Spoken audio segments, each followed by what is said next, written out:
Yes, yes. Yeah, that's a pretty cool little thing. Like you can add your own in there, but what have you. Yeah. Anyway, welcome everyone once again Mhm. to the Fandom Initiative. It is a December Saturday, like 60 degrees, I think, around here. 60. Close to it over here. What are you in the Brother. I guess the global warming capital of the world? it's Jersey, so yeah, Yeah, that's totally possible. exactly. It's 55, but honestly, it could be 60 easily. Nice. So not too bad. A little Nice. rainy forecast. Possible showers, I believe 60%. But over here we have this cold front is coming in. No, I'm just Okay, Sam Champion. that's Okay. it. That I got heat with that guy. I got heat with him. Um, let's get the introduction out of the way since we've already done our news report stuff. The man sitting across from me, this is the man, the myth, the legend, the cinema CEO, cinema god. This is Michael Williams What's up, y'all? with the camo headset. Like that. Like I've that. always had this, brother. You just noticing it Has always been camo? I thought it now? was Yep. like more like a champagne color. Nope. Always camo, brother. Yeah, nice. Beats? Oh well, the headphones are Beats. Yeah, Beats headphones. The covers are something different. Oh, they're separate covers? Oh, I didn't Yeah, know it's that. like Oh, covers. Yeah. Yeah. See what I mean? It like oh, covers the headphone. nice, nice. I don't know if I could. You know what? Nah, doesn't matter. Because I'm thinking, because I'm like, damn, do I really need something else to customize something else? Like, I don't need that type of like pressure up on me right now. You Uh, need whatever you want, brother. Whatever. I'd rather use that money to get some empanadas. I'm gonna be real with you. I'm gonna be that or shoelaces. That's random, but yeah, I or could definitely. almond nog, whichever. This guy, I can't with this guy. And myself, the man drinking from the mug of chalice of excellence. I am Yes. the hungry bleak. I am hashtag the dark star hashtag nevermore. I am Antonio Tomares, and this is the Fandom Initiative. Welcome to the fandom. Mhm. Uh, busy week. Like the last couple weeks, I've been busy towards the end of the week, which has been kind of funny. It's Mhm. like they're like ramping up to everything going on. No, I think they hear us You know. talking. That's what it is. Well, and then if they hear us talking, I need to hear them cutting a check. I need to hear that notification going off in my direct deposit. Yeah, but what you need to Hit the understand PayPal. is that Warner Brothers has set up the precedence to not have to do that now. The hell they don't. Somebody putting something in my account. For real. It has been, let's start off because it's been a lot of has been going on with like the last 2, 3 days, I want to say. Like I Mm-hmm. said, again, it really just ramps up. It's been weird like that. So it's almost like we'll see what happens like when the actual end of the year comes, what big news we'll have then. Who knows Mm-hmm. what will come up because, you know, Yeah. you do moves in silence because you're silent. Because I'm making moves in silence, so I don't want y'all to hear me making these moves that I'm talking about right now. Let's talk movie news. Unfortunately, Tommy Tiny Lister Jr. passed. Most people do know him just by Tiny Lister. Mm-hmm. Um, wow. Debro from Friday. He Zeus from the was yes, WWE. Zeus from No Holds Barred. He had a little bit of a wrestling career during not really a career, but he was just kind of there. Mm-hmm. Um, he was in the Dark Knight, Yes. which that scene really every time I see it, I forget he's in it. Then it comes up and I go, One yeah, of the that's right, he's more in there. pivotal scenes in the movie. Yeah, and it's a scene that you're not expecting because you've seen him be Mm-hmm. this like hulking kind of brute guy for so long, and Mm-hmm. he's the one who is like the convict that's talking real calm and is like, Mm-hmm. "I'll do it, don't worry," Mm-hmm. whatever, and being just really methodical with it. And I absolutely love that. I Mm-hmm. love that about him. He was also in the Fifth Element. Okay. Yeah. Yeah. Yeah. Yeah. He's just had a like illustrious career. He was in Friday and Friday After Next. Yes. Um, Passed unfortunately. he's just one of those guys that when you saw him, you knew that you were going to get something good. You didn't know what you were going to get from him, but you knew you were going to get something good. So, Yeah. condolences to his family, loved ones. Definitely will be missed. We got some from Warner Brothers. We had like announcements last week from them about how they're going to how they're going to release their movies over HBO Max simultaneously with movie theaters, and now there have been ripples from that. Mm-hmm. Um, Nolan came out; he was mad. Um, I'm, I mean, Nolan gonna be mad, so what have you. Um, it just he like what was he mad? He was mad because he wanted his art to be more on screen than on like more on movie screens than on Yeah, small but screen. I don't think that I think that's just part of it. I mean, he wasn't the only person who kind of said something. Also, you've seen here lately. You've seen the director Dennis Villeneuve, who's done movies like Arrival and is the director of Dune, pretty much saying that he thinks they have maybe killed the Dune franchise before it starts. You know what I mean? Um, I don't. I think I think people have to take a breath and really think and put themselves in a position of these guys, these artists. And I found it interesting because I saw some creatives online that kind of were saying, you know, that they thought this is a good thing and what you have them do, but I think you have to understand when you're a creative, it's about getting paid. And it's not just about getting paid that first time that you put the work in. It's also about how many more times is this movie going to be seen? How many more times is this movie going to be released? How many more times is this movie going to be used in, you know, the context of promoting the studio? Because you know that happens all the time. You know what I mean? Like, when there's an anniversary for a studio, what do they love to do? They love to compile sizzle reels of things that have been huge hits here. They need to get paid off of that stuff. You So know what's what I your mean? what's your suggestion to do? I don't know. Like, again, I mean, I had a conversation with Robert Jeffrey over this, and I understood what Robert was saying as far as like, you know, it's great. It's great that fans that consume this stuff are gonna have an opportunity to see these things. I think you and I, brother, can agree on that. We are of the mind of, hey, we want to see this stuff. You know what I mean? Hmm. And we don't want to. I mean, we as people in society in this situation have done what we were asked to do, right? So it's like we can't. Don't make don't make the people who've done the right thing or punish them or make them responsible for the fact that movie theaters aren't open and content can't be consumed, right? Hmm. So there is this part where I understand that argument. I understand the argument that Warner Brothers has kind of put forth this thing where they're saying they're doing it for fans, and I understand that position in some ways, but the part of it that I don't really get is if you're a company that's in business, don't you don't cripple yourself just for the fact that you think, oh, this is a good idea and this is the only thing that we can do, right? You understand what I mean? Like, Yeah. I don't know. Like, I don't know what happens after this. I think, and I've said this many times in the last week, I think that Warner Brothers needs to sit down with their talent and really have a meaningful conversation, which I don't think has happened.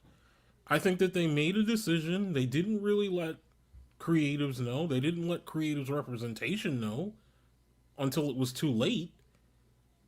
And I can understand where the creative feels here. They feel blindsided. They feel like, well, I came to you in good faith. I did the work. Why don't you even give me why don't you even give me the courtesy of telling me a month in advance this is what you were thinking of? You know? Not a half hour before you Well, put I'm out a press wondering. release. Well, I'm wondering if there's any loopholes possibly in contracts where this may have been okay, and they didn't need to disclaim this I to them. I don't think so, brother. Because when we talk about contract law, especially in entertainment, you don't do anything unless there's either a compromise or there is some sort of agreement that I'm going to get paid regardless. You know what I mean? But the fact that it's being simultaneously released in theaters and at home, Yeah, but I it's mean, that could be a loophole in it. We honestly don't know. I mean, the whole thing, I like I I said, I get what you're saying, brother, but I don't think that's how they write contract law. Like they don't write contract law with the thinking of, well, if a pandemic happens, we should be allowed to do whatever we want to do with our content. That's well, not no, how that that's works. no, that's not what I'm saying.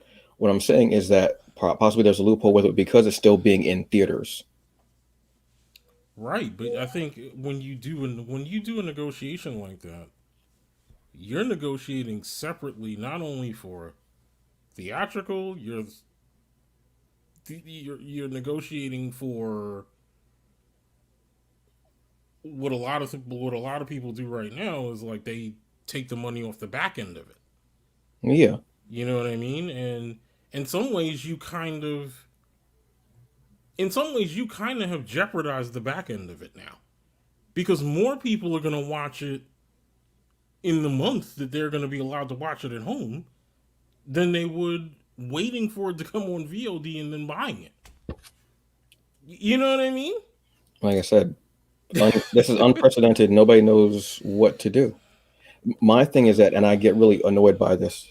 Um, and you're the only person who's actually said it. Mm. Everyone's saying, "Oh, we can't, shouldn't do this." And when they say, well, what should you do?" They just sit there and they're blank faced. Then shut up. Don't say anything. Yeah, I'm, again, I'm, I'm just tired of people thinking that they know every single thing. And then yeah, when you ask them, well, instead of saying no, no, no, no, no, this, say mm, no, but then have okay. This is what maybe they should have done. This is what, yeah, and again, everybody's sitting there yeah, again. I don't know. I don't know what the answer is, right? Because nobody, if somebody even told you a year ago that the United States and the world would be in this situation, they would look at you like you're insane. They would say, "This is the plot of a movie that hasn't come out yet." because there's no way to because there's no way to comprehend it. The amount of Exactly. variables, not just from every day, Exactly. or the fact of getting sick Exactly. and that safety, but just every day, like how do I go to a grocery store? Is my Exactly. place of business going to be opened? Is it going to be considered what is now essential? What is essential? What isn't essential? Is there some type of precedent for this? And not that I can think of. I don't think there's no type of precedent for this. No. So we're in uncharted waters. The end Sure. of the year, everybody's thinking, okay, well, the end of the year, 2021, it'll all get figured out. No, the fuck it's not. We're still going to be in this situation. We'll just have a new year, and hopefully our minds will be a bit clearer. We'll see all the mistakes that were made in 2020, which were Right. allowed Right. because who knows? Right. And I mean, Warner Brothers is now in the enviable position of being first, of jumping the gun and kind of not waiting. Like they didn't need to necessarily make this announcement in December. They could have waited. They could literally have said, "Hey, we're gonna reassess this after the performance of Wonder Woman in December." Right? Like you literally have a month to wait and see what the numbers are like for how many people are going to actually watch this movie at home in a month. Like to me, it's just kind of it's a rush, right? It's a rush. It's saying, okay, we know that there's gonna be a good number of people who are on board with Wonder Woman. Let's just go ahead and open up the floodgates and give everybody everything.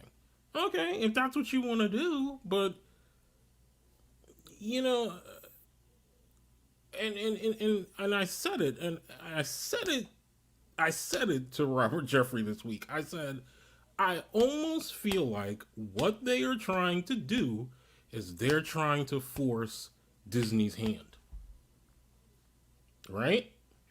And then when I watched the Disney investor thing this week, it just makes Warner Brothers look like they kind of shot their load, for lack of a better word, when they didn't have to. You know what I mean? They really didn't Somebody had have to to. jump. Somebody had to jump up. So that was it.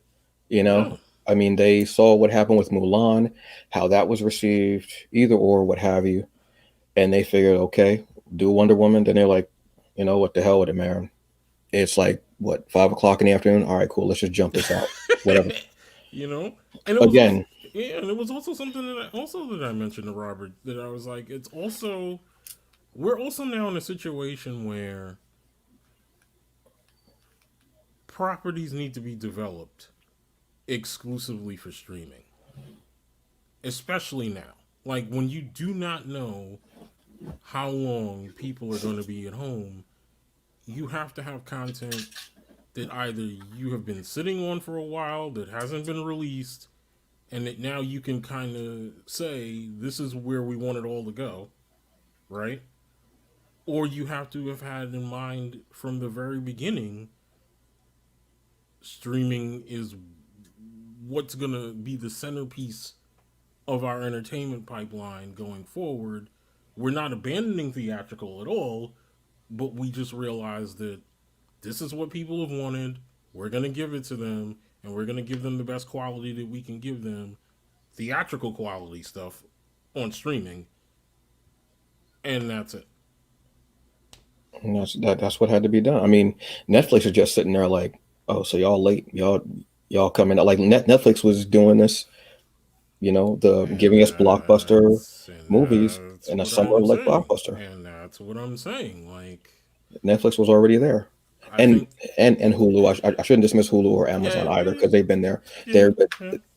they're like the shadows. Like nobody really talks about them until they just come. They're like, okay, cool, and then they just walk out the room. Like, Yeah, yeah, you know what I yeah. mean? Because I shouldn't really, Hulu's the um, stepchild in all this. yeah. Yeah, Well, yeah, because they've exactly. been doing strong work too. Amazon's been doing, you know, The Boys, Yeah, Absentia, The Expanse was I got back into. I started rewatching the first season, which is awesome. Like they've been doing that work. I shouldn't discount them. And they did do their Halloween stuff, putting out, you know, Welcome to Bloomhouse. right. I mean, those are And things that Hulu they. does every holiday. Yeah, They do something, so I I can't even be mean, mad at Hulu. when you think about the Bloomhouse stuff, like you said, you just brought up a very interesting point. The Bloomhouse stuff on Prime could easily be theatrical, easily. Mm. You know what I mean? Like Blumhouse doesn't care. Like those are not their A properties. Like, you know, what's an A property that Blumhouse is involved in? Exactly. That's why, and that's no shade to them, but I think that's better for their wheelhouse. Because if we can't think of one off the top of our heads, Mm. then streaming is better, and that's not a slight to them at all. I'm starting to really dig and be more invested in streaming, whether Mm. it's a movie or a series. Mm. Like I've watched The Old Guard 3 times. I've watched Extraction twice. I actually want to watch it Right. again because I love that movie. So and this series. So that actually, I'm not mad at that. Mm. And having that, they had what was it, 4 movies that they put out for Halloween? I want to say 4 movies. Yeah. For. And Hulu did their usual 1,000 Nights of Scares or whatever the hell it is. They, you know, with their Halloween stuff. But I just think that was a better idea for Bloomhouse. Um, and they could have easily put it out during Halloween because Halloween is always that time where you get those love it or leave it movies, honestly, or they're Yeah. meh movies, Yeah. and they were good movies. Yeah. Enjoyed them, and it was a time, and it was a perfect time. Like that's a perfect time to just stay home. Like everybody wants to stay home anyway because Halloween's getting a little bit colder. You know, the sun, there's not as much sunlight, so you know your body just wants to naturally stay dormant. So it's Yeah. better. Yeah. You I know, mean, I think long story short, Warner Brothers is going to have to smooth this over with their talent. They're gonna have to, because what this now sets up is it sets up a situation, and there's one detail that I left out. Like, Gal Gadot got kind of like a her and Patty got like an upfront payment when what they the when they 10? agreed, yeah, like $10 million. They got an upfront payment when they agreed to allow this movie to be streamed on HBO Max. Right? Mm, So that doesn't mean that every creative is going to get that kind of smooth over handshake, Pentecostal handshake, for lack of a better word, right? Like, and I think that's the problem. That's where Warner Brothers is really kind of hamstringing themselves, because you've got to smooth this over with talent. Because right now, this is not like it was. I mean, the industry is not like it was 30 years ago. It's just not. Well, you could kind of get away with this 30 years ago, and the talent would be like, I don't want to leave Warner Brothers. Like, they've made my career. You know what I mean? mm-hmm. Disney's got deep pockets. Amazon's got deep pockets. You know what I mean? Netflix has got deep pockets. Like, this is the kind of thing where people will be like, you know what? I'm not going to be exclusive to Warner Brothers anymore. I'm just going to go where the money is and where I feel valued. You know what I mean? Yeah. Well, in the next, I say probably 2, 3 months, we'll start seeing what's actually going to happen, especially with like the Marvel stuff starting to drop on Plus. We'll see what more fallout will come from all this. Who knows? Yeah. I ain't got a dog in the fight. I'm I'm so apathetic at this point. I just do what you got to do. I just don't Yeah. what have you. Promising Young Woman comes out on Christmas Day. It's weird to think that movies are still coming out on Christmas Day. It's so weird. It just is so weird. This is pretty much like Hard Candy, but Okay. she's older, Okay. where a young woman goes to bars purposely and will act like she's knocked down, drag out, can't walk out the bar drunk. Mm. And there's always that one nice guy, air quotes for those who are listening to the podcast, who will, take her home and try to make sure that she's okay. Again, air quotes. Um, but she'll say, "I want to go home." And when they try to do more to her, she'll, show that she's not drunk at all, and then she'll exact revenge on them. Okay. So like I said, this is like Hard Candy, but like if she'd grown older, or more of a Hard Candy in this day and era, Okay. let's say, like Okay. now. Okay. Looks interesting as hell to me. Kind of like a dark comedy, the way the trailer kind of looks. Mm-hmm. I'm trying to remember what company this is from. Don't necessarily understand them doing releasing this on Christmas Day. Mm-hmm. Especially in, like years past, I could see, because sometimes you do go. I actually went to movies once on Christmas Day, Mm-hmm. just because, what have you. Doing it right now, not later, but right now. I don't know what it's going to do. Wait, is this a theatrical release, or is it going to be From in what I'm theaters and on VOD at the same time? from what I'm seeing, it's theatrical. I haven't seen anything about VOD. Mm. Um, Again, cool premise. The dark comedy feel kind of feels right, even though the subject matter, Mm. just because of 2020. Fuck it. Um, the kid who played McLovin is in it. Okay. Last thing I can remember seeing him in was actually might be uh, Fright Night remake with Really? Colin Farrell. Yeah, Mm. um, which is underrated. I kind of enjoy that damn movie too. I'm gonna be real with you. I've not seen the remake. It's actually, Colin Farrell. I mean, it's apples and oranges. You know what I mean? I mean, you Mm. definitely miss, you know, um, like that old school '80s vibe to that. But the Right. new one actually is pretty good, and Colin Farrell does do a good job in it. He does. McLovin is actually I don't shouldn't even be calling him that. That's not his real damn name. You go on But I mean, but you know what I'm saying. His mama told him Clay. I'm calling Clay. that. I mean, for real. It's you know what? It might be on. It's either on Netflix or Amazon Prime. Okay. The remake. Actually, you know what? The original might be on Amazon Prime too. Mm. And they made a sequel to the remake, Mm-hmm. Yeah. which kind of is like the sequel to the original series a little Mm-hmm. bit. Mm. Jamie Murray's in it. Okay. She does a good job, but yeah. But it doesn't have anybody else from the original cast, unfortunately. Yeah. Um, yeah, I might have to go check that out too. Nice. Then we got Spider-Man news. Okay, everybody. I actually have a casting call next week. They got everybody is going to be in Spider-Man. You going for This next Miles, one. brother? You going for Miles finally? I'm Finally, going. I'm going for the guy brother. getting the hot dog number two. That's Make sure yeah, you wear your Miles T-shirt when you go dude. to the audition. Dude, I'm like everybody keeps popping up, and I'm like, I mean, I got a half an hour. I'll read lines real quick. I mean, what y'all need? Can I be like podcaster number two? Just like as I'm talking, like he's swinging by. I think that's cool. Yeah, they Doc Ock. Who else is up? So first was Electro. Like that was like months ago we heard about that.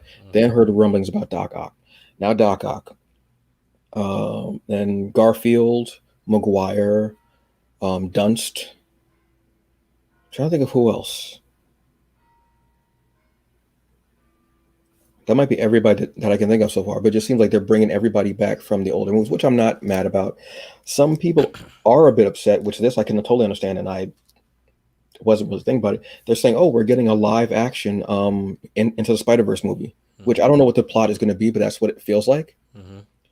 If that's what they're going to do, they've done Miles dirty twice Mm. because in the Sony slash MCU Spider-Man movies, they pretty much took the character of Genki from Miles and made him Peter's best friend. Like the people have said, and this was before I really got into reading Miles deeper.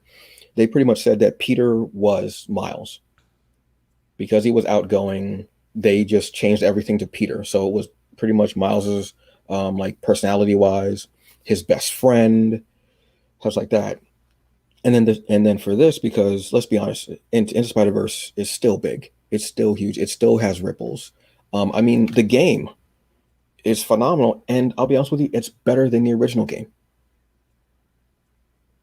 So I can understand why people would be upset. I'm excited, but unless they're casting somebody for Miles and that's what they're really going to do, and have it be like that, I can kind of see. But I don't think they're going to cast anybody as Miles because Peter is still a young kid.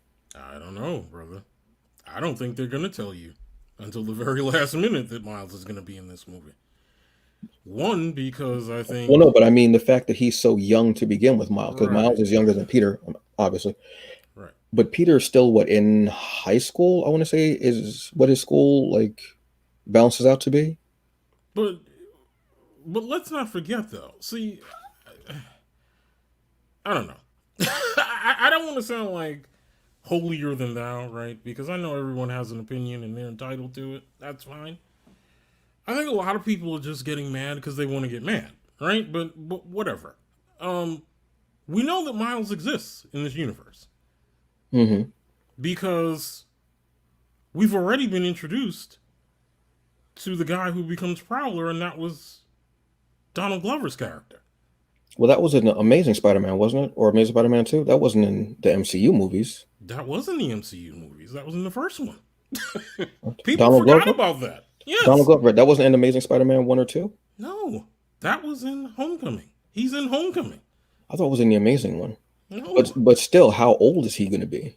Unless they're bringing him from another universe. that's what I mean. And One of if the others, that's but what you're even gonna then. do, if you're gonna do an Into the Spider Verse movie, it would be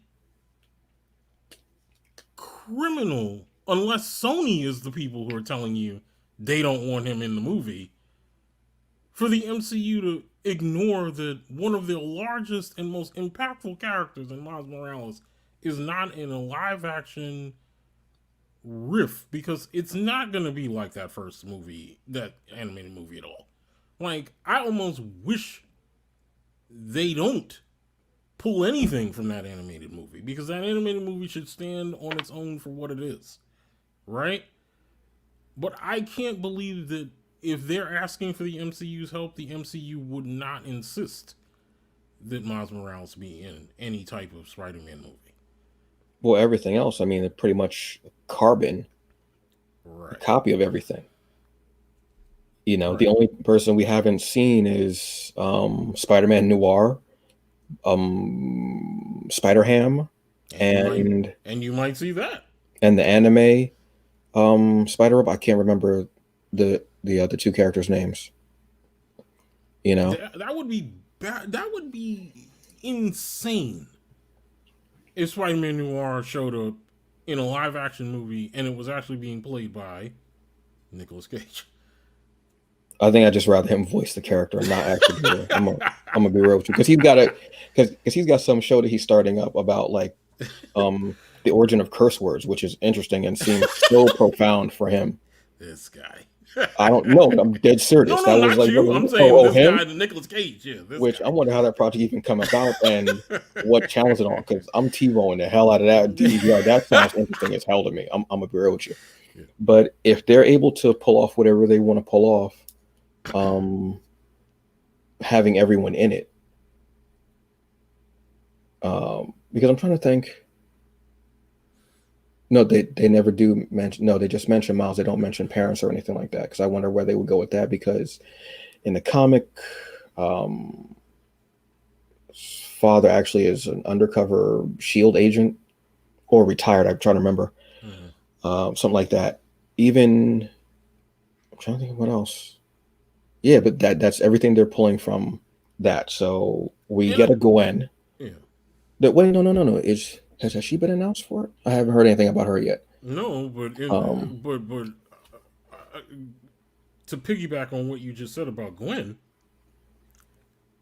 I've been seeing rumors about trying to get her in an A Force movie. A Force is something that's something that should Mm-hmm. definitely be happening. Honestly, especially because you're having the characters who are in there Mm-hmm. coming up in series now. Mm-hmm. Mm-hmm. You're getting She-Hulk. You're getting Photon, aka Spectrum, aka the second Captain Marvel after Marvel before Mm-hmm. Carol. Monica Rambeau, aka Auntie Monica. You're getting these characters. Doing that series or movie, like however they choose to end up creating that, Mm-hmm. is huge. Mm-hmm. Huge. I would say that might be bigger than might be bigger than the first Avengers. I would say, or at least on par. Mm-hmm. Because that, damn, that and the amount of that talent roster on Mm-hmm. that would be incredible to see at like San Diego Comic Con or New York Comic Con, and seeing them come up on stage and introducing each of them. That's a big moment. But that would be cool. That would be something that I would definitely be on board seeing. I would even share a really quick opinion about this whole Spider-Man story and stuff like that that's out there. I don't know that. I almost feel like it might not even really be about doing a live action Spider Verse movie. I think it might be more about them trying to get that long talked about Sinister Six movie started with Mm, Marvel's help. Because you know that Sony definitely wanted to do that. They wanted to do that Sinister Six movie, like they yeah, thought it that was that going to was break records. You know what I mean? it would have And been an idea. It would have been something interesting, but yeah, and it kind of feels like that, right? It kind of feels like, oh well, now we have these guys on board helping us. Can we finally get this thing that we visioned happening off the ground by putting it in the guise of a Spider-Man movie? You know what I mean? Mm. That's I mean, kind of what it feels like to me. or even, I mean, what if it's a Sinister Six, possibly leaping off to Maximum Carnage? Because where would Maybe. they even are they planning on putting Venom in there? Well, they still even haven't decided how they're going to weave that together. Mm-hmm. I mean, there's been no rumblings of any um uh sighting of a symbiote. But even though with this new storyline they have coming out for Marvel Comics, King in Black, which Mm-hmm. kind of centers around the symbiotes and their homeworld and their leader. Mm-hmm. I mean, I guess now's the time to start thinking about it. What have you? I don't know. Depends on how big the storyline is too. I guess I don't know. Right. On to more of the MCU, the movies. They had their investors meeting, correct? Yes. And they decided, hey, look, this is what we're going to do, guys. Everybody gather around the hibachi. We're going to have a quick talk. We're going to have a big Mm-hmm. huddle. And they just announced movies. What movies did they come out with? Or should I say, what movies did they announce? I should say. I mean, nothing really all that new, other than they confirmed that But you it's the know confirmations that really do it. People have yeah, been speculating, but the confirmations are what do it. there's not gonna be a recast of Hmm. Chadwick in Black Panther 2, which we Mm. kind of all knew even before they decided to confirm it. Mm. Uh, they did talk about Ant-Man 3, which will be titled Ant-Man and the Wasp Quant, Quantumania. yeah. Yes. Which is that title sounds like an Ant-Man and the Wasp movie Yeah, because of the feel of it. absolutely. It definitely sounds like that, which is Absolutely. kind of cute and funny, honestly. And that's where we'll get our first real look at Jonathan Majors as Kang. Yeah, which is something obviously people are just dropping dead for that one because Mm-hmm. the cat is cool. Yep. The cat is cool. We're still talking about Doctor Strange in the Multiverse of Madness. Still excited about that. Yeah, and now we know that Doctor Strange will appear in that Spider-Man sequel that we were just talking about not too long ago. Hmm. And we know that that will be directly connected to those two movies will be directly connected to WandaVision. Hmm. Yeah. And there was a really brief announcement about a new Fantastic Four movie. Hmm. And they showed like a logo really quick. So if that's the official logo, it looks really good. Yeah, look, it kind of reminds me of like that almost like quasi anime series that they Mm-hmm. had. It kind Yeah. of reminds me of that logo, which Yeah. was a good logo. I like it. Mm-hmm. All I want is if they do this, I want there to be some type of cameo for the actors that were in the Roger Corman movie. I need some type of like cameo by all four of them Yeah. Yeah. because they deserve their due. They really, I mean, Yeah. yeah, it was a hard time at that point, but they did it. Yeah. They did it, Yeah. and boy, did they do it! Yeah. Yeah. Goddamn. Uh, Again, it's almost bittersweet to get this news now because Mm-hmm. of how things are going. Like, if we had got this at say like New York Comic Con and or San Diego Comic Con, Mm-hmm. we would have blown our minds. Like Mm-hmm. last year, we blew our was it no, not this year, but 2019 we blew our minds when we found out about Blade. Mm-hmm. When we found out about like these cats, we were like, oh my god, what? Oh, oh. We were losing our minds. Mm-hmm. We're hearing things now. We're like, yeah, this is great, but we're still like, mm. It's this weird, like kind of almost like bittersweet feel to it, and it sucks. But I hope that we're able to get and enjoy these movies the way they should be enjoyed on there. If we don't, again, be safe. I don't want anybody risking their lives or their families' lives, obviously, to watch a movie. Mm-hmm. But it's just this weird feeling. It definitely is. But Yeah. exciting news. A Fantastic Four. I'm not a big fan.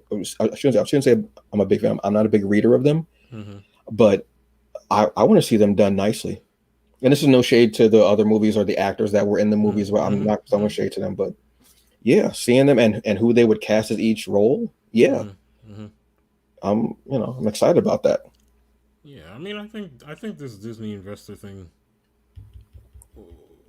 some of the announcements in it were probably rewards to fans who kind of have been sitting, you know, being patient for as long as they have been. You know what I mean? Oh yeah, Like, definitely. it's always better to give them news and hope of something better coming down the pike than Yeah, to not give them anything. You know?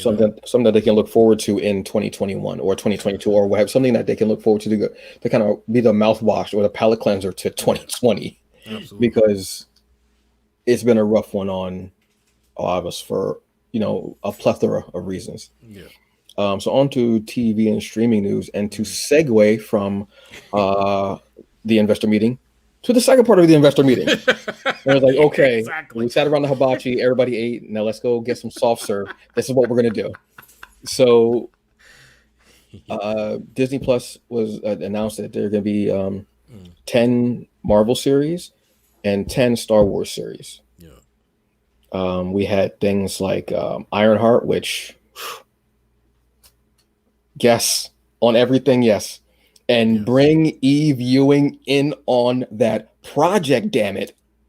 And obviously, Whew. somebody in Disney is a fan of the movie If Beale Street Could Talk because they are just Mm. mining the talent out of that film, including Barry Jenkins, Which is apropos. who is directing a Lion King prequel. Now that I've seen Yeah. that they're saying, it's just amazing. Like that movie just keeps paying dividends, and it's a movie that, for people who don't know, I suggested my co-host here see along with Moonlight.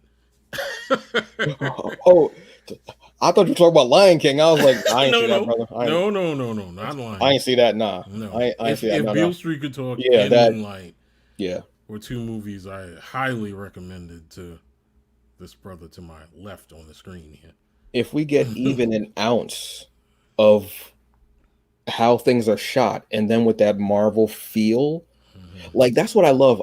I was watching Thor this morning, Okay. which I'm not a fan of the first movie, but Mm. I love it because it reminds me of where everything kind of started with. Yeah. And I'm watching it, and Kenneth Branagh directed it. Kenneth Mm. Branagh, Shakespeare, and the way he weaves in that Shakespearean history, excuse me, that Mm. feel Yeah. to a comic book Yeah. Yeah. movie Yeah. and action is great. So imagining what he'll bring to the, it's just like that's cool to me. How you'll Mm. weave your own style into it. Mm-hmm. That's just a really cool thing. Mm-hmm. Whether it's a director or a writer, like how they bring their style to it and bring it to life, but leave their like fingerprints, their self in there Yeah. is it's always cool to me. Yeah. Um, what else was announced for all these Ironheart, damn? uh, Yes, Hawkeye. They talked about Hawkeye, yeah. and they Kate Bishop confirmed Hawkeye, not Kate Bishop Barton, which Hawkeye, is awesome. I saw the suit.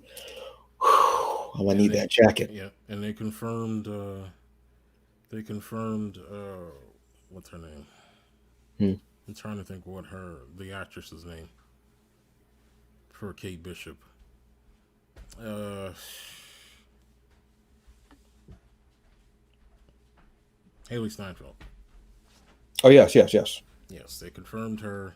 It had been a while since there was an actual confirmation, which it's funny because the same thing happened with Hulk and Tatiana Maslany. Like Hmm. the story dropped that she was going to be She Hulk, And then, and and then she she came denied it hard. and She was she like, came back. She denied hard, no, probably no, because no. the studio was like, you need to you need to Yeah, deny it first, even though it's true. Just deny it until we're ready to officially announce it. yeah. Same thing happened with Haley Steinfeld. Like Haley Steinfeld came out with like this like really like complex story after it was basically known that she was gonna be Kate Mm. Bishop, and she was like, "Oh well, I don't know where you guys get this from." She's like, "I don't even know. Even if they offered it to me, I'm not sure that I'd be able to do it because I'm so busy." Because she's also doing an Apple show, Hmm. She's doing the Emily Dickinson Apple show at the same time. So yeah, so they confirmed both Tatiana Maslany for She-Hulk and Haley Steinfeld for Hawkeye. So that's a good thing. I think both of those shows are going to be really good. Yeah. Really, really good. And you have conduits between A Force, like we were mentioning earlier, and Mm-hmm. also if we bring in the right characters, well, possibly even Parker because he's of that age, but Mm-hmm.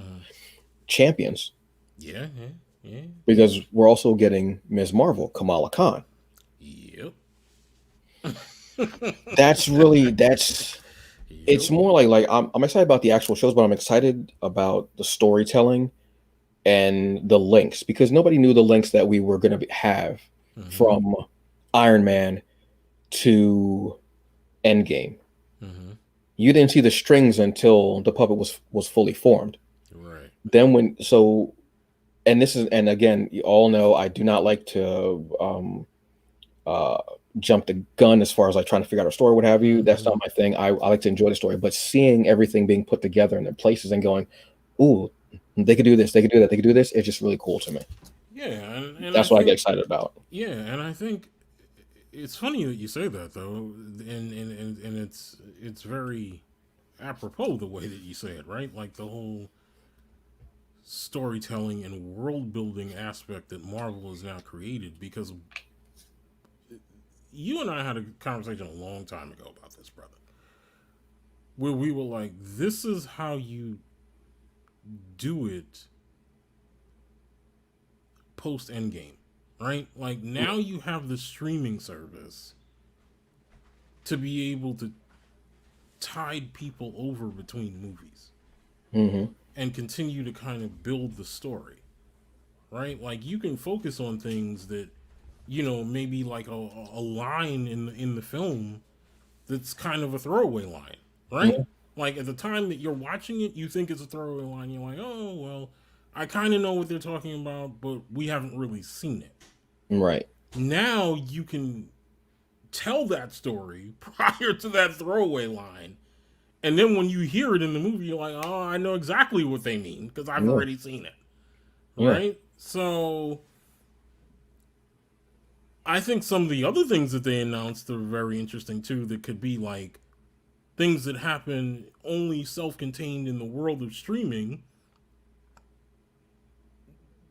but build out to a movie, and you don't necessarily have to focus that in a movie at all. Like Secret Invasion, they're talking about doing a show for Secret Invasion, not a movie, an actual Which show. which when you look at it, it kind of does because you'd need at least 3 movies for that, Yeah, I would say, yeah, easily. yeah. So to do it like that is better. It's interesting, and because they're not going to skimp on it, you're still going to get the Mm-hmm. same.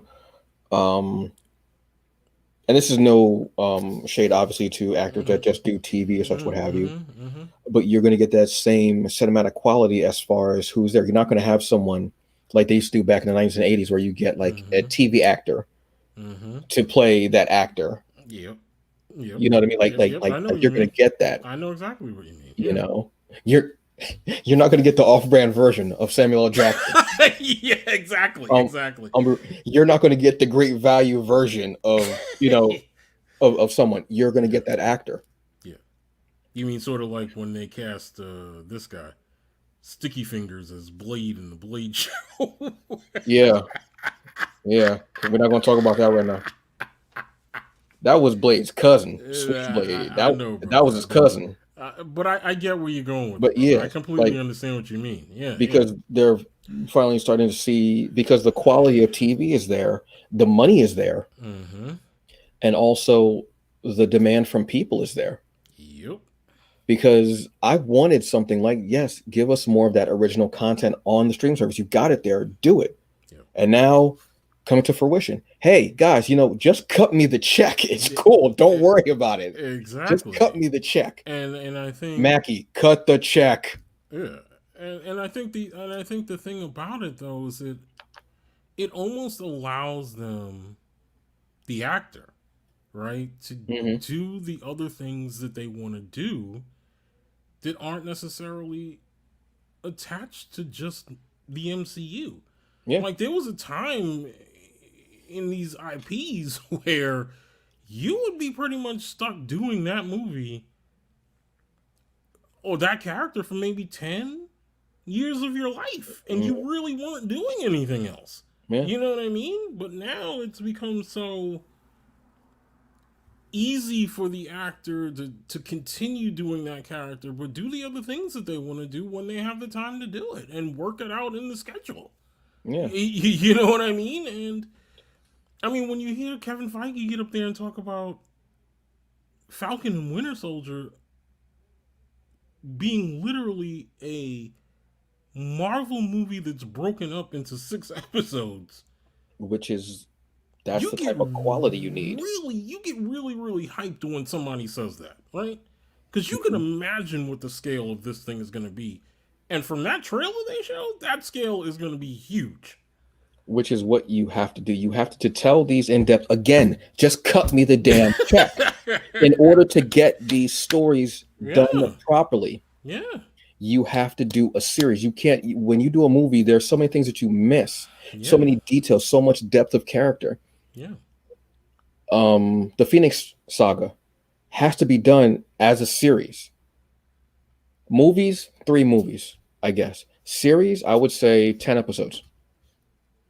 But yeah. you'd have to do it. These storylines took how much time, how much crafting when they were being written, Right, right. and you slap it together in a 3 hour movie. Okay, it can be done, Yeah. but you miss so many nuances, and there are so many characters that are integral Mm-hmm. that you forget or you don't put them in there or you have somebody else take over that role. This Yeah. allows you to really give us what we want, what we're paying for, and what we deserve. Yeah. And I'm not trying to sound like an entitled fan, but also on the respect of who created that story and who wrote it and who drew it. Their work shouldn't be just slapped together into something and go, oh, yeah. And then it gives their original work, that source material, a bad look, a bad taste. You're giving them Yeah. something quality. And You using have to. your and using your example about trying to do a Phoenix Saga, you can honestly think that this time around, because Marvel now owns this property outright, they are going to consult Chris Claremont. Yeah. You know, it's not going to be this backhanded conversation. I could see them having him in the room, you know, and in the room for the months and years it might take to develop something like this. Hmm. You know what I mean? Where it's not just, oh, well, you give him the cursory phone call when it was another studio saying, oh, well, we're going to do this. Yeah. You know what I mean? And that's it. It's in the day and age where creators, writers, and artists of the source material, whether it's a novel or a comic, Yeah, yeah, you have to consult them. You need that, not just that cred yeah, from the fans of the source material, but you also need those nuances. yeah. You need that. And I know, and this is no shame to creators. I know a lot of you. I Mm-hmm. appreciate a lot of you. You guys Mm-hmm. are awesome. These are your babies. I know that. You don't Mm-hmm. know what you don't want nobody hurting your baby. Mm-hmm. I get that. Mm-hmm. But if there's a working a relationship where they can both bring together this great adaptation that they're both happy with, and that really gives it to the fans in such a great way, it's awesome. Like if they were to do an Immortal Hulk, you got to bring in Al Ewing. Yeah, yeah, If you are doing X-Men, Claremont, yes, but if you're going to do it an interpretation of the X-Men going on now, which I think is the better one to do, mm-hmm. just because of what the series is like now and obviously 2020, 2021, you got to bring in Hickman. Yeah, Hickman yeah, is like the, and I don't, this might be overboard possibly, I don't know, but he's like the David Mamet of comics. Very wordy, a lot's going on there. You got a lot of reading to do, mm-hmm. but you're going to get a hell of a story, and he's building that long game, that long con. Yeah, and I think that this is listen. What Disney is doing right now is an example of, even if you and I years ago thought about wouldn't it be great to have a service where we could go and see all of this stuff that we've really liked for years, right? Like, what they're doing is they're doing exactly kind of the way you would want it to be done. There's a lot of flexibility, right? Mm. In having this thing that's an outlet that isn't exactly network television, but isn't exactly. I mean, I don't want to say that. I don't want to downplay streaming, especially on the Disney side, as not premium television, but it kind of is, right? Like It's a you're hybrid. paying, yeah, you're paying money for a service, so the flexibility there is that they can now tell certain things that maybe didn't warrant theatrical or were too difficult to do theatrically. There's more freedom. There's more Yeah, flexibility. There's more of being yeah, able to be that creator and go, okay, this is what we're going to do. Boom, boom, boom, boom. yeah, exactly. And that's what it is. There's that Exactly. freedom to be a creative because for far too long, hands were being tied and you couldn't do this, you couldn't do that. You couldn't. Now you see, let's say, like networks like FX Mm-hmm. and AMC just saying fuck. Mm-hmm. Oh yeah, today's episode isn't really for kids. Um, unless you say Nice, fuck in brother. front of your kids, that's fine. You know, whatever. Nice, brother. Nice, brother. I I'm like not it. their parent, so you can do whatever the hell you want to do. I like it, brother. I The like swear jar no longer exists. I'm saying, it. but you can do that, Yeah. and to have that freedom, and also the freedom of not being told, okay, you need this many episodes, Yeah, and then you absolutely. have the story, and then you have a bunch of filler. Also, like you know what I mean, Absolutely. that freedom to do what you want to do and create the story that you want. As you can all tell, I'm about that creative side and that story and needing it to be Mm-hmm. for what you for what you're paying and for what you're paying the person who's putting it out there. Mm-hmm. You need to have this quality stuff. You have to, and this we're at a point where it's happening. The snowball is rolling. Yeah. You know. Well, yeah. I mean, it's a creator's medium at this point. Like, creators want to create, and this is where you do it. You Mm, go to these. I mean, now you don't have to do it with theatrical. You no longer have to go and demand this be made as a theatrical. mm. This can be made as as a 3-season arc Yeah, on a streaming service, exactly. and you still get paid. You know what I mean? And you can even tell a story that has been in your head Yeah.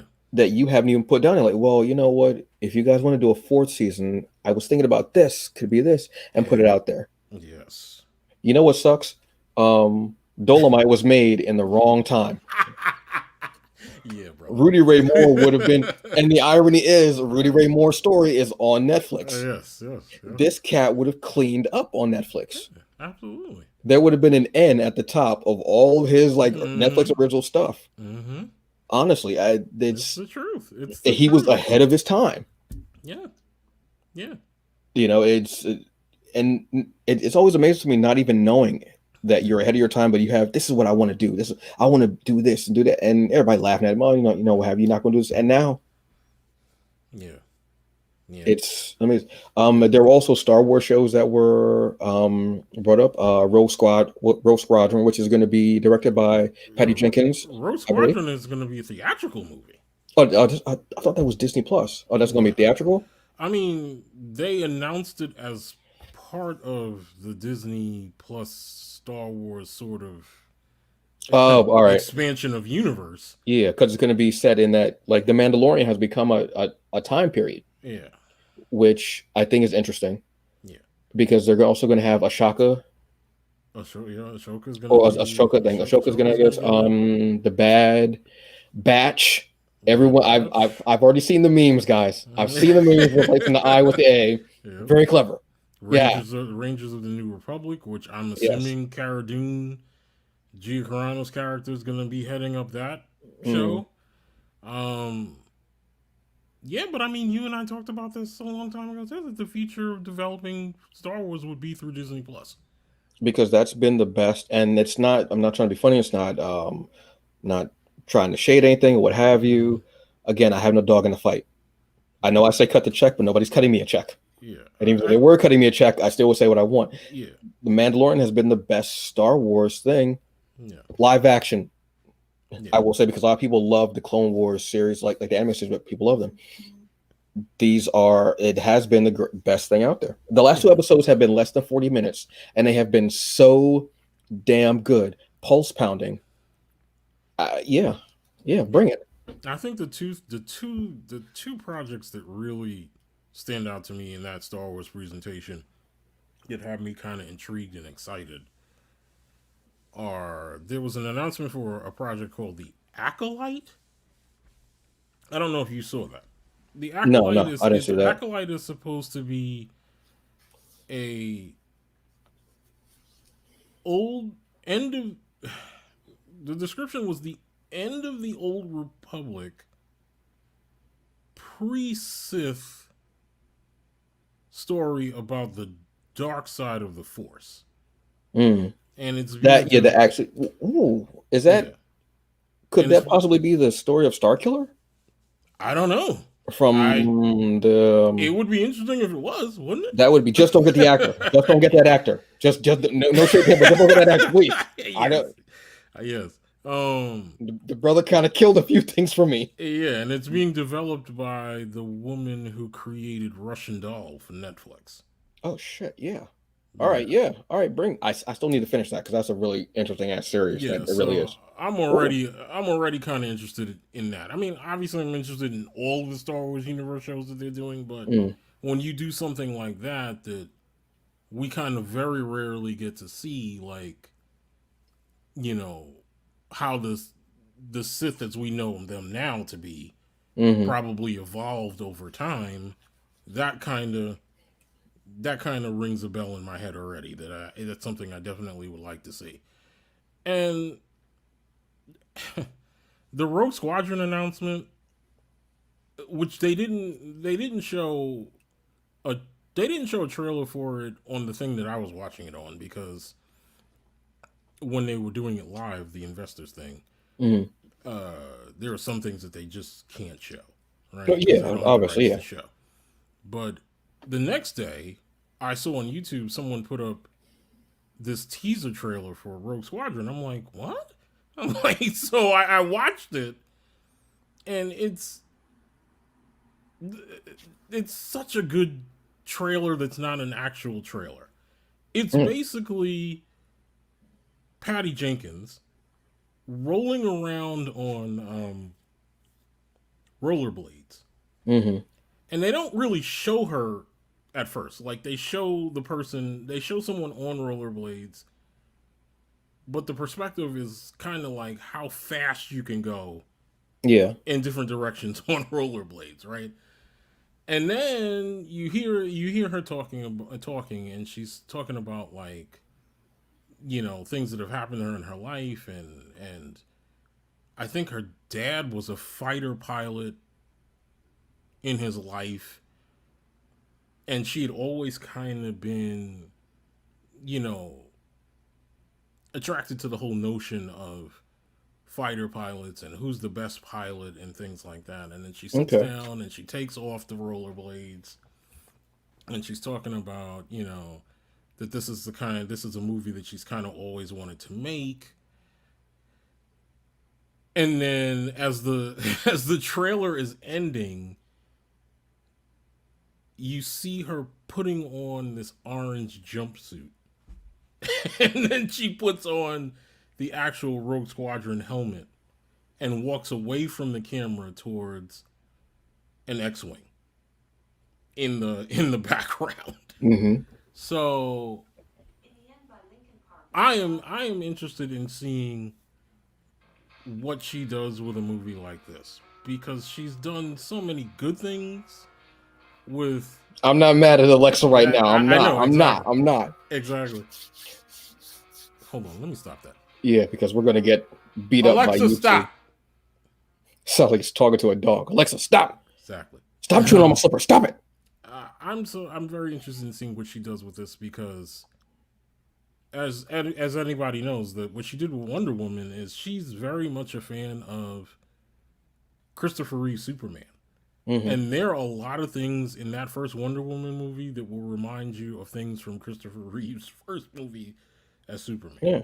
It has that feel, that aura to it, which is great. Yeah, and she in that trailer says that she's a self-professed Star Wars fan. I am very much interested in seeing what she does with it. It could be a really, really good movie just about dogfighting and fighter pilots. Yeah. Which You is, know what I you mean? don't have to always, and this shows with Mandalorian, you don't have to have everything that's in Star Wars center around Jedi. I know that's where Yep.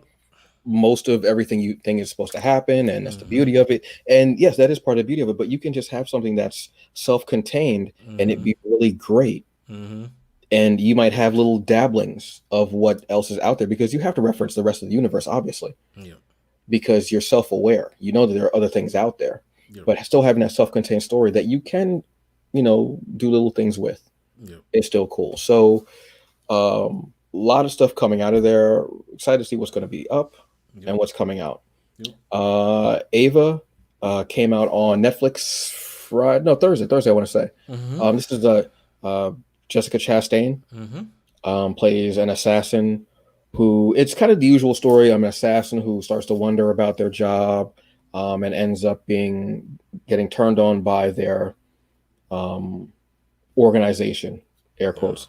Jessica Chastain, uh, Colin Farrell again, and John Malkovich, being as only John Malkovich can be. Of course. And you see John Malkovich do a fight scene, which I don't know if I've ever seen him do a fight scene. Really?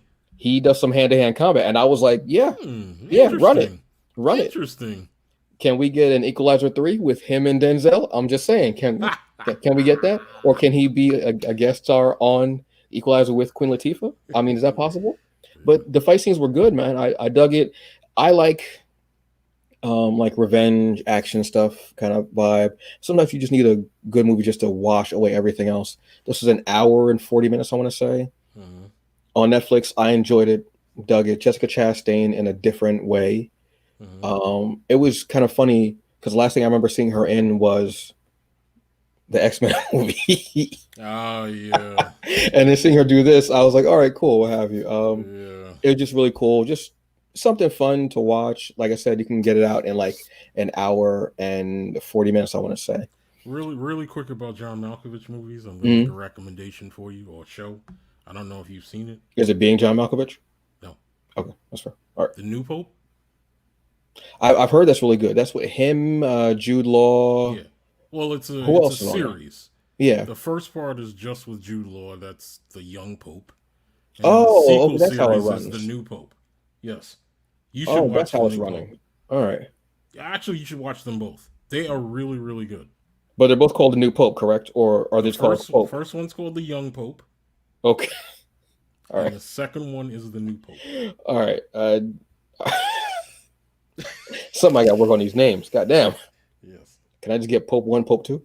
God damn. It's just, yeah.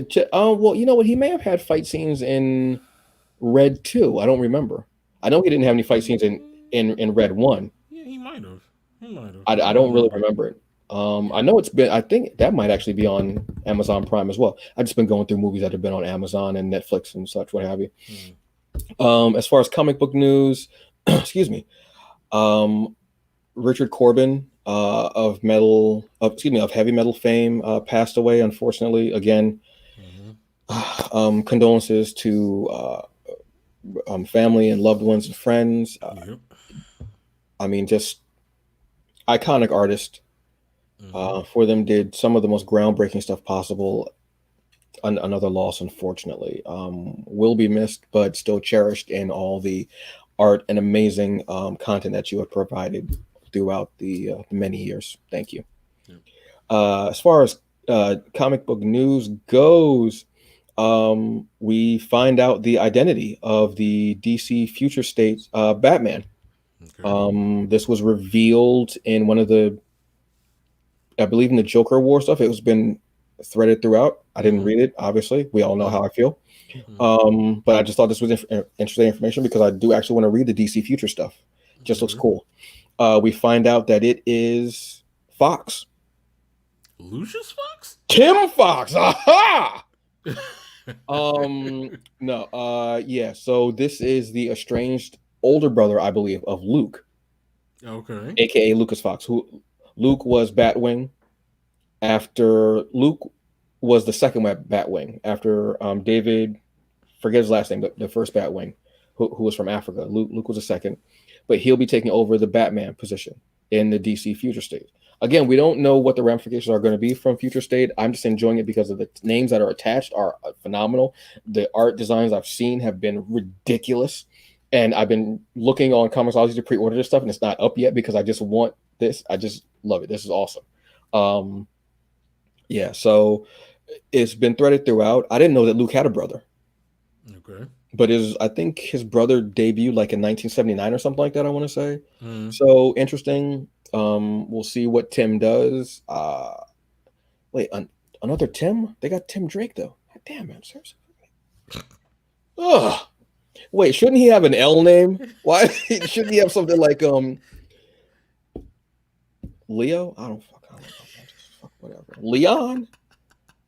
Don't do Leroy. Don't do Leroy. Don't do Leroy's almost as bad as Tyrone. You can't do none of those names. You can't do them names. You can't. Don't do it. Don't do it. But you know what? I'm interested to see what goes on with it. I'm excited. Again, Future State just looks really cool. I love the designs. Bring it. I want to read it. Image Comics, they had Homesick Pilots #1. Name kind of confused me, but it's the name of a punk band that's in the comic. Okay. They're looking for a venue to perform at, and because they're a punk band, they do like bowling alley stuff like that, and they find out about this haunted house that's in their town, so they want to perform there. One of the members, Ami, she goes in, she wants to investigate the place. She hasn't seen for a whole day. Her bandmates go in there, and this another band goes in. A fight kind of breaks out between these two because they're rival bands, and then the house is like, all right, enough of this bullshit. Y'all not messing up my inside. And starts killing people. Okay. And then it goes from there, but it's kind of cool to have a haunted house, because haunted house things I think are very interesting, the memories that it can happen. Let's take the Haunting of series, where there's Hill House or Bly Manor, that very interesting. This one is the house is haunted, and I think decades later, something like that, people steal items from the house. They take them, so it's spread all throughout the country and possibly the world. And the house wants those items back because it wants its ghosts back. Yeah, that's an interesting thing, for the house to be alive and want those ghosts and memories to come back. That was interesting to me. The art is phenomenal. I love the way they use purple, blue, black, and is it chartreuse? Possibly chartreuse, which is not a color that I'm very familiar with. I love the sound of it. It sounds great. I might have to work some chartreuse in along with more purple. I'm just saying. You do that, brother. But it was just a really cool thing to think about, how haunted house has its own mind, its own personality, its own thing. And we really got a lot of that with the Haunting of series. Boom Studios. We had Seven Secrets #5. Loving this series. This would be a great action series on, say, I'm not even going to go streaming. I'm going to say TNT.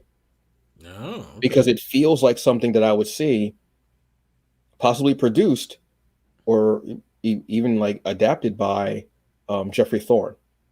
Okay. It has, when I look at it, I get this feeling of Leverage. Okay. And The Librarians. Which he had a hand in both, I believe. In both TNT shows, yes. Yeah. So it just has that feel to it. Like it would feel good on there. Because you know what? Because TNT has Snowpiercer now, which I have to finish watching, which is great. And I'm just starting to, I want to see network shows do well and do better. And TNT's always had a place with me because of the shows that it's put out. And because they've been a little not of the norm, like not as far as FX, but farther than, say, Fox or NBC. Yeah, absolutely. You know what I mean? Absolutely. Yeah. Well, maybe not Fox, because Fox can go outside that line too, but just interesting stuff. We also get Marvel Comics. Namor! Oh, yeah! In the words of Kite Man, hell yeah! We got Strange Academy #6, and then we have King in Black Namor #1. This is going to be a 5 or 6 issue miniseries. This is part of the King in Black series I mentioned earlier, where Null or Kull, trying to remember how to pronounce his name, Mm-hmm. is the King in Black for the symbiote world where Venom originally came from. This is the story of how when Namor was younger, he and um, some of his colleagues had to deal with the symbiote and how they had to I believe they had to imprison it somehow in the very depths of the sea. I want a Namor movie so badly. I want something that's similar to a horror movie, which we're supposed to get with Aquaman. That one scene in Aquaman is pure horror and pure is it James Wan? Yes. That's pure James Wan. I Mm-hmm. love that scene. Mm-hmm. The trench, and that scene is just so awesome. I was like, this is what we're supposed to get the whole movie. I thought it was supposed to be a horror movie. I want to name one movie so badly. I want name more t-shirts. I want I need me some name more gear, guys. Come on. So yeah, this one is actually great as well. That's all I bought this week. I'm gonna be honest with you. There wasn't anything really that was out there. Slow time of year, what have you. Gaming, we have Cyberpunk 2099 came out finally. I didn't know it had been pushed back so much. This game, I have to laugh because someone said, "Hey, in this game, you get to if you're a guy, you get to choose the size of your penis." Okay. And I'm not making that up. I'm Oh, not smart enough, and I'm not getting paid enough to make that up. Now, some of you know when I do game, I do enjoy customizing my own character because you do not see a great deal of black or people of color lead characters. So I enjoy that. I enjoy Saints Row. I enjoy Mass Effect. Mass Effect is beautiful. God, it's beautiful. Um, and I admit, even wrestling games too. I admit that a couple of times I have, made my character a little more muscular than I am. Obviously, I may have, made characters a little more of an exaggerated version of myself. I ain't got a six pack. I got a stepdad bod. Not exactly a dad bod, but I got that stepdad bod. I got that uncle bod. I got that dude that's dating your auntie bod. That's what I got. And I just let that one whirl around in your heads and you understand what I'm saying. And I saw the video and I was like, I don't know. Now, you could possibly be having sex in this game, and that makes a difference. I don't know. Interesting thing, though. Very interesting. Yeah, that's all I got. When That's what somebody you got? That's what you got, brother? that's all I got. Does that make me want to buy the game? No. I wanted to check the game out for other stuff, but I'm not going to. Yeah. But hey, you know what? Do whatever you want with your body in the game and in life. I mean, it's just don't be catfishing people with this avatar that you built, and you ain't working like that. Don't stroll up with the python and you got the garter. Don't lie. Yeah, exactly. Don't Exactly. be proud of what you got. Sometimes not what you got, it's how you use it. Just be you. All right, just be you. Have fun in the game. I don't know how big you can make the penis either. So I don't know if this garden hose you hang. I don't know. But just chill, y'all. Just chill. I can't make this shit up. You can't. Yeah. Go from Miles Morales, got this game's awesome. Speaking to the people to, hey, you can make your penis as big as you want in Cyberpunk 2099. You know what? You might be able to be like a male prostitute and, like a sex worker or stuff, and that makes a difference. Like that might get you extra cred. Like, I don't know. Here comes the patch. Yeah. Oh my God. You're going to see people wilding out about a They patch. just finished the patch probably right now. The bench said they was like, and send. That was it. They're watching out with the, they walk around in cochino. I got that.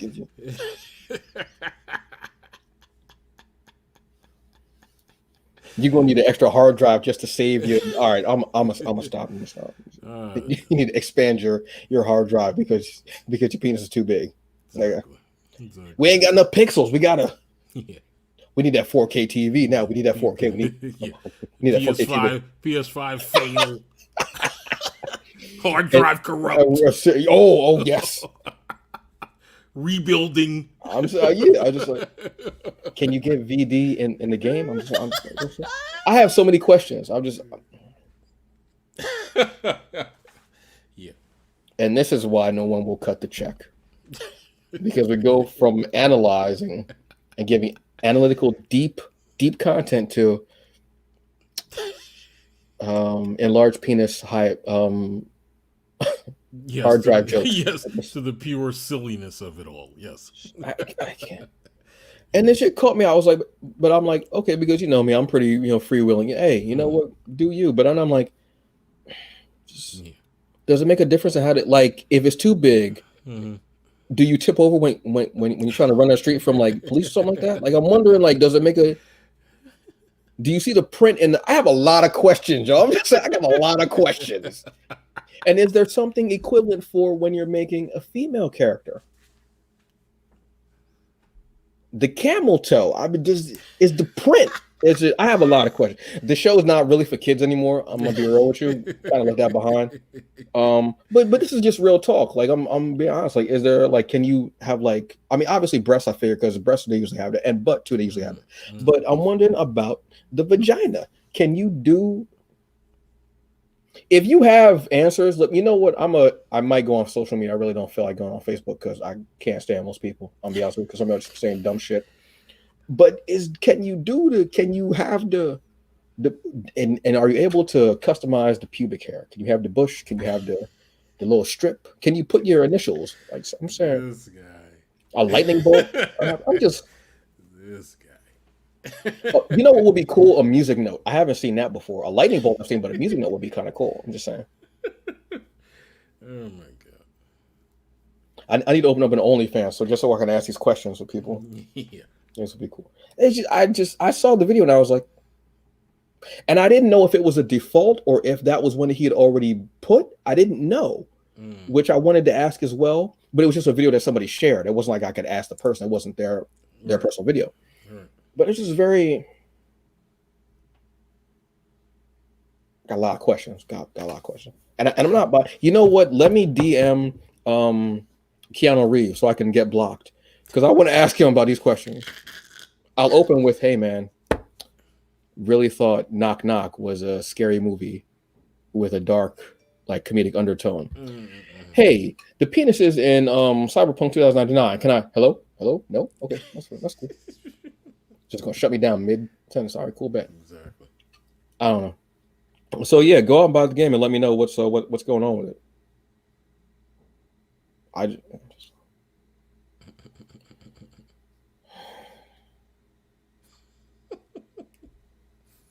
You funny, bro. I still have questions, but I don't want to ask no more. I have no problem with my own penis. Why I want to deal with when digital? I gotta fool with. And if your partner is sitting there next to you and they're like, I know you not. You better scale that back. And if you live on mic, who wants to hear that from that? There's so many, for real. They're like, is that supposed to be you? Yeah, I know you lying, right, babe? That's not necessary. Why you shouting me out? Now your whole party done heard it on Xbox Live or the PS4 or 5. It's funny. I mean, it's not funny that you got shout out, but it's funny that you try to play yourself and you did succeed in playing yourself. It's funny. Figuratively and literally, actually, playing yourself. Actually, I didn't even think about that. It's awesome. So that's pretty much the news for this week. Yes. I got nothing else, man. I got nothing the hell else. Next week we will be coming at you live. Live. We will be live. We will all be alive. We will not be dead. We'll be coming to you next Saturday. We'll be doing our year in review episode. I have a couple guests on. It'll be a nice full screen, full view, and we'll just be talking about 2020. Woo!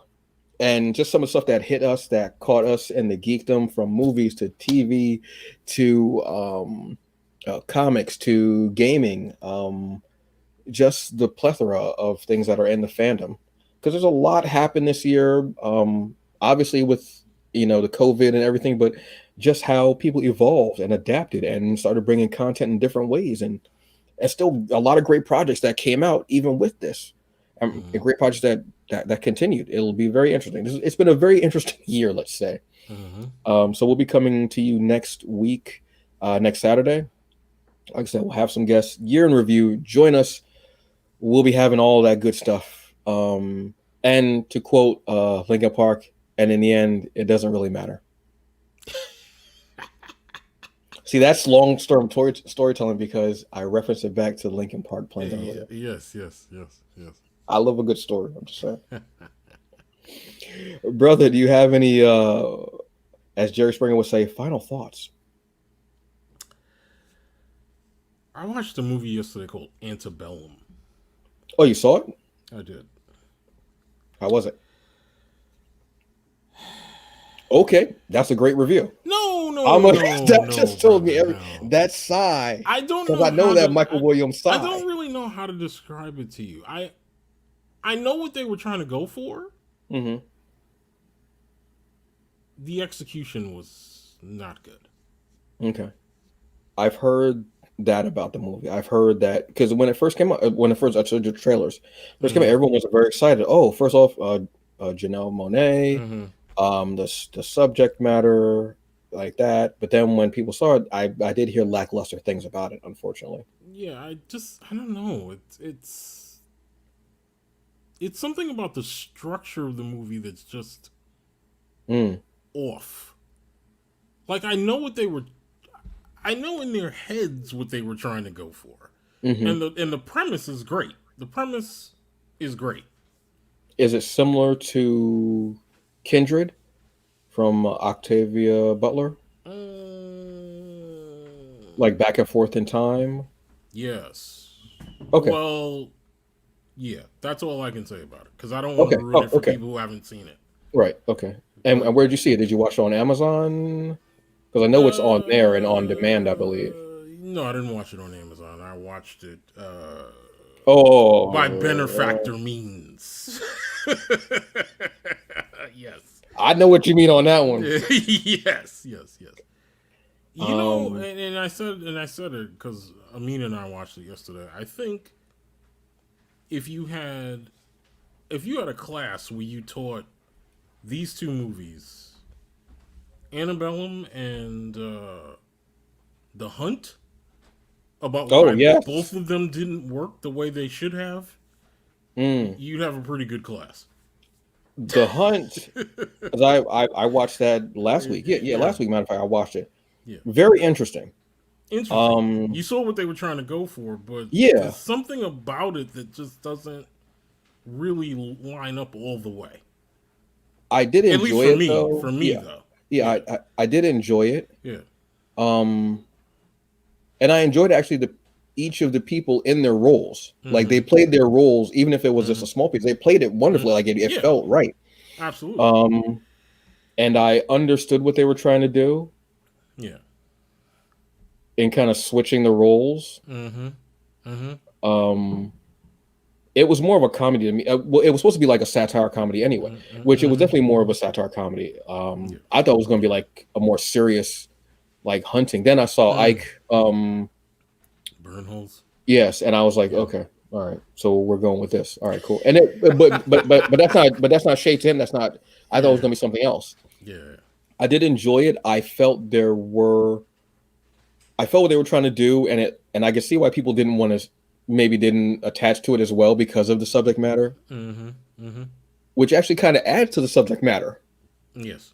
If it, like in Mm-hmm. a weird kind of like Yes. meta way, Mm-hmm. people staying away from it kind of added to the subject matter of what it was a subject of. Mm-hmm.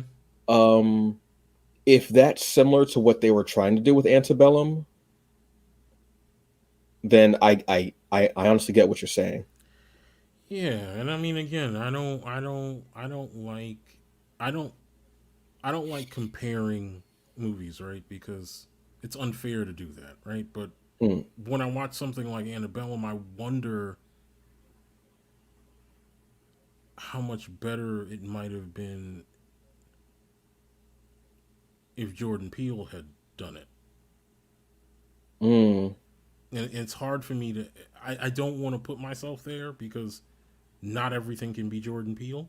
right. And right? not everyone should have his outlook, because then you get the same. Exactly. It's no longer art. It's no longer a creative. It's just copy and paste, copy and paste. Exactly. But when I Yeah, think about the subject matter that it tried to cover, and even the trailer is Peel esque. If yeah, that's even if yeah, you know to say that term, that is yeah, Peel, and that's what they were going for. yeah. If the subject matter tried to cover, I think he would have done a better job of putting it all together. Yeah, You know what I mean? yeah. Yeah, hmm yeah. It's because I know it's still not on Amazon Prime. It's on Amazon, but it's not a part of Amazon Prime. It's still like an on demand thing. It's also on demand as far as Yeah, um yeah. like I mean, cable service as well. So it's available for people to watch. yeah. I don't want to tell But you to not watch it. I think yeah, it's worth watching at least once to yeah. see what they tried to do. Because when you think about it, it's a really interesting premise. It's just I think what just getting hung up on is the setup of it. Like the setup is almost too telegraphed too many Mm. times in the movie. Kind of heavy handed with Yeah. the that's that's part of like people trying to figure everything out before the movie. So then Mm-hmm. people want to possibly put out red herrings or just too many clues, such like that. Nobody wants to. Shouldn't say nobody. A lot of people now want to figure the movie out before the opening credits have even done. They want to look at the trailer and stuff like that. Mm-hmm. And when you do drop too many hints and stuff like that, you kind of add to Mm-hmm. that whole feeling and vibe. Just again, you know, um, just give me a kiss. Keep it simple, Mm-hmm. stupid. Yeah, pretty much. You know what I mean? Just Yeah. make it as simple as possible, but you're able to be simple, but still tell a really great story. Yeah, yeah, yeah, And too many people want to absolutely. leave breadcrumbs and be too clever, Absolutely.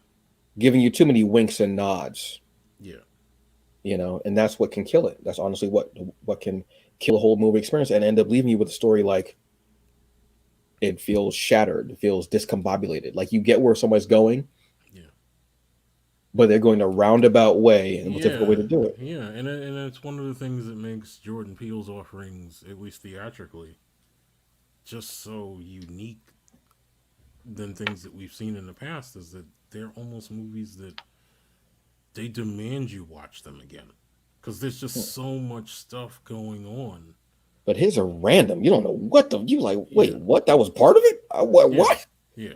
You know, Like Us is a perfect example. Like Us is a movie you need to watch more than one time to kind of because there's so much, get what's going on. You know what I mean? it's a perfect circle. Yeah. How you begin Mm-hmm. with the Hands Across America, Mm-hmm. and how you end with Hands Across America. Mm-hmm. Mm-hmm. Like how many decades later? Like it's just the way he had to have started writing movies when he was 15 in order to get that type of world building going, because you can't write that over a weekend. I don't care how smart you are. You're not writing that over a weekend. You need to start, and every day you got to write a page like, oh, what if Yeah. I are? You can't. You Yeah. cannot write something like that over. And if he does, Yeah. give him all the Oscars now. All the future Oscars, Yeah. just give them And to him now. Like, there's no it's point. just There's this no point. Can thing. Yeah. It's can this nobody else thing win? that, yeah, exactly. It's this thing that's going on in his mind. It's like, I mean, who, who thinks about, because I mean, thinking about that as a kid, like I was aware of Hands Across America, right? As a hmm kid. And I don't necessarily think that I was thinking of it in a sinister way when I was a kid, right?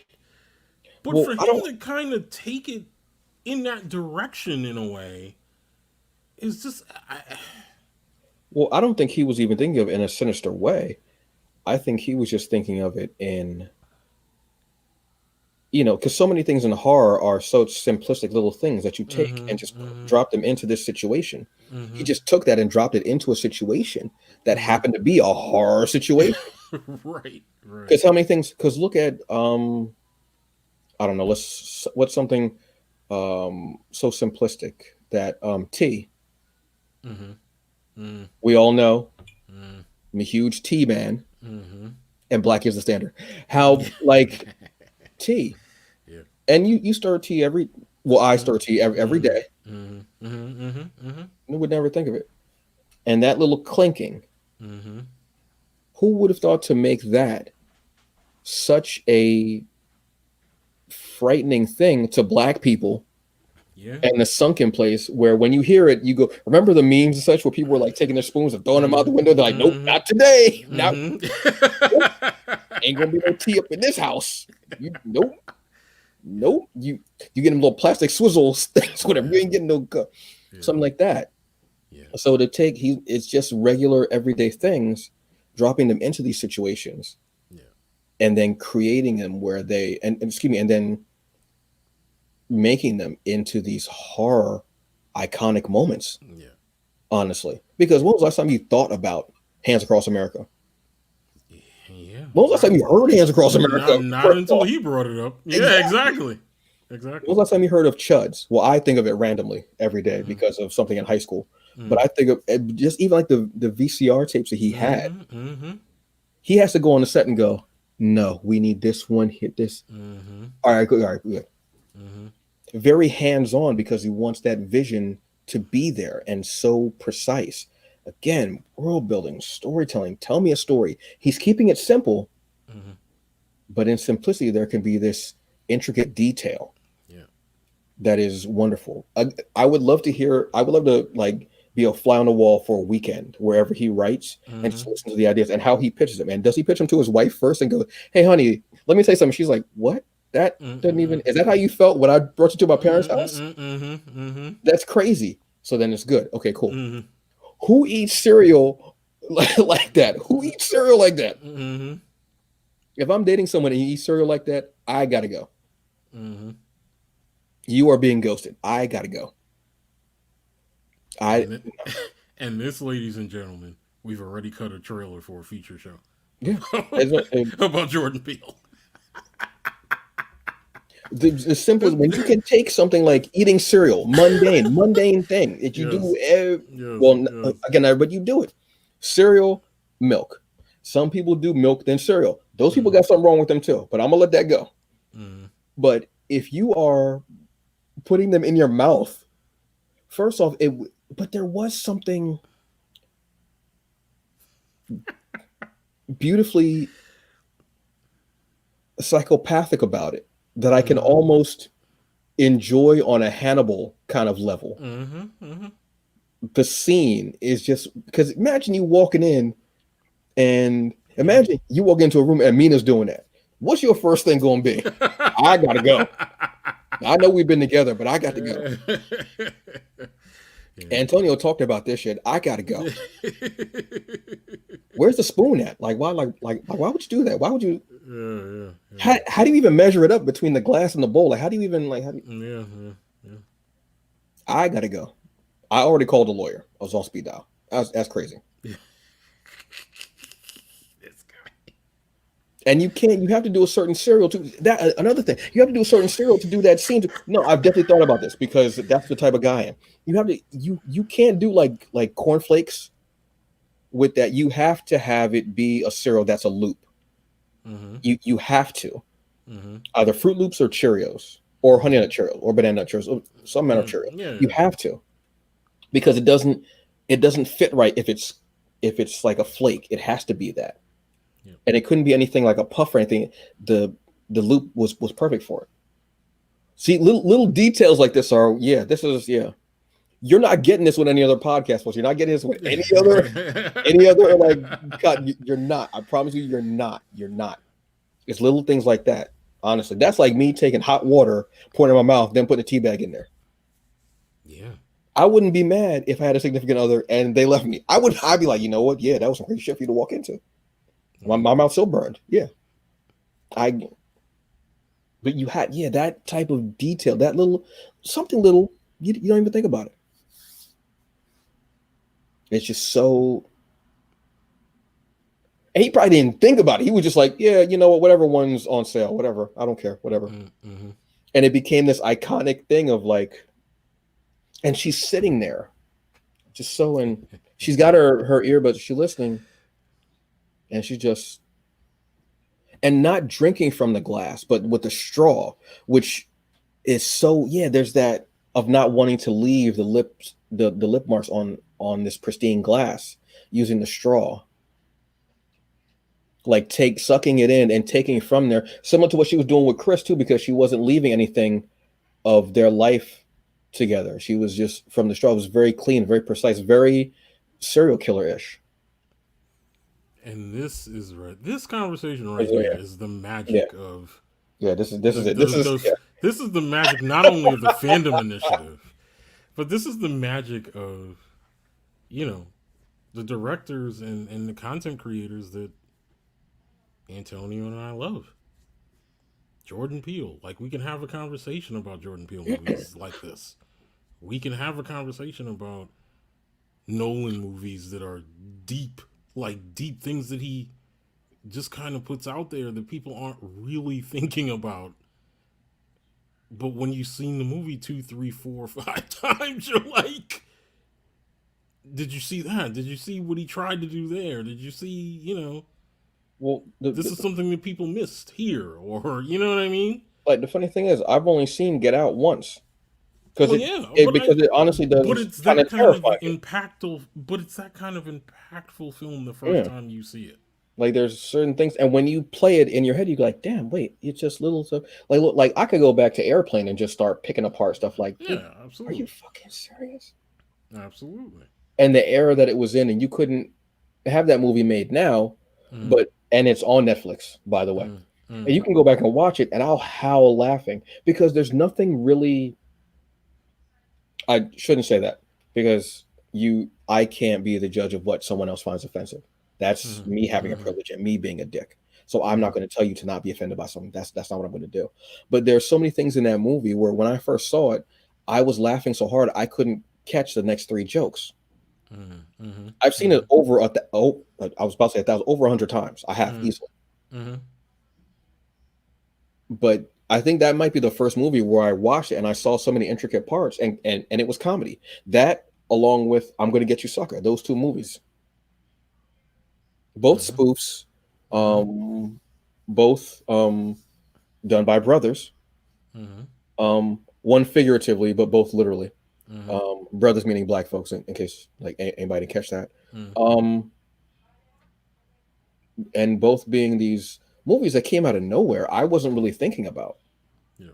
Both I saw on VHS, both I saw at home, and just being wow, this and it being comedy and being goofy, but being you didn't really care how they came to the end of it because the whole Mm, journey was so ridiculous and so hilarious and so amazing and so many layers yeah. of not storytelling but just jokes, which again it can be considered storytelling.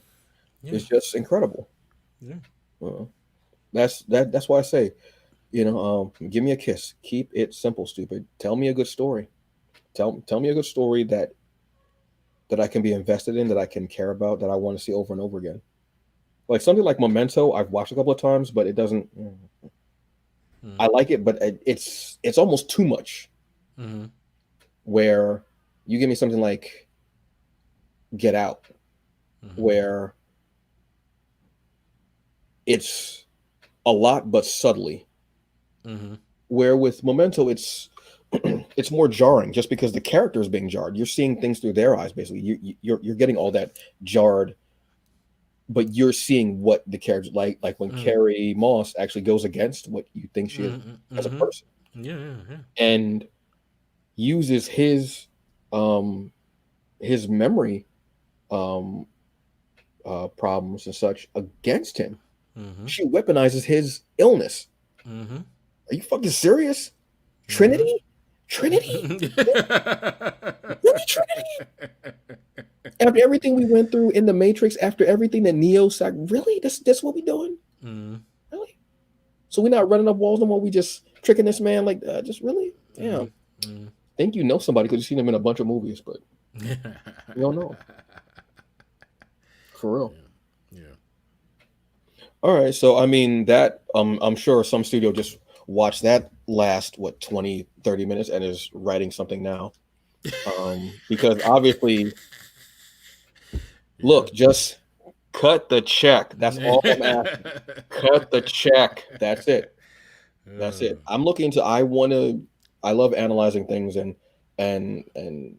just coming out of nowhere with stuff. But cut me a goddamn check too, man. Seriously. I'm Netflix. I'm still looking at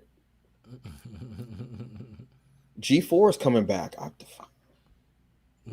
We need something like that, but with comics. Unless they're going to do something with comics, then if they're already going to do something with comics, G4 hit me up. I'm telling you. You need some flavor because a lot of your hosts, there's not a lot of seasoning in there. Just saying. I like Morgan Webb. I like Adam Sessler. I like Xavier Woods. I like Olivia Munn. I like Kevin Pereira. I think I named everybody that they actually had on there. Pretty much. Yeah, I think I did. But you need some Sazon up in there. I'm just saying. Sazon? Hearing the name and now talking about comics, Antonio Pomares, I mean, that gives you a little bit of cred. Yeah. I know ain't nobody going to roll their R's there, but I'm saying, hit your boy up. I'll even bring my own t-shirts. I'm saying. You know what? Give me a t-shirt budget. Oh. T-shirt, empanada, and pancake budget. Bet. Oh, and Chucks. And Chuck. Yeah, Chucks. Will work for Chuck. It's my new hashtag. Will work for Chucks. Yeah. Watch, I get a bunch of guys named Chuck hitting me up. Exactly. Oh, my God. Yeah, so on that note,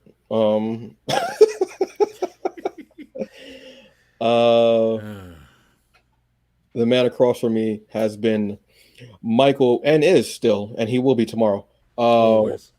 Michael Williams. You can catch him on Instagram as Cinema CEO. You can actually also catch him on Instagram along with his tag team partner, Lady Mina, since they are the tag team champions of the world. And Lady Mina has her own podcast out with Mawa, and it's actually called Politicking for the Culture with Mina and Mawa. You can check them out also wherever. For the culture. Wherever podcasts are available. And the AMC A-listers as well. Yes. Need some new content from y'all. Yeah. And myself, catch me on Instagram, not on Facebook so much. Whatever. I'm just fucking tired of Facebook, I'll be honest with you. I got hit up by MySpace the other day, and I was like, where you been? Where you? And why you hit me up? What is you doing, baby? What is you doing? What is you doing, baby? I heard from you in how long. I went back and I was looking at it. I was like, oh my God, is that what I was doing at that point? Oh, jeez, what the fuck? Oh, horrible. So I deleted the hell out of that. But hell, I might go back. I mean, if Facebook really starts getting too iffy, which already is, I might go back. I don't know, whatever. But yeah, check me out on Instagram. You can check me out on Twitter too. I just share what I did on Instagram, I'll be honest with you. At The Hungry Bleak. And you can catch us as a collective on Instagram under the Fandom, but Fandom Initiative. You can catch me under The Hungry Bleak. I am Antonio Pomares. This is Michael Williams.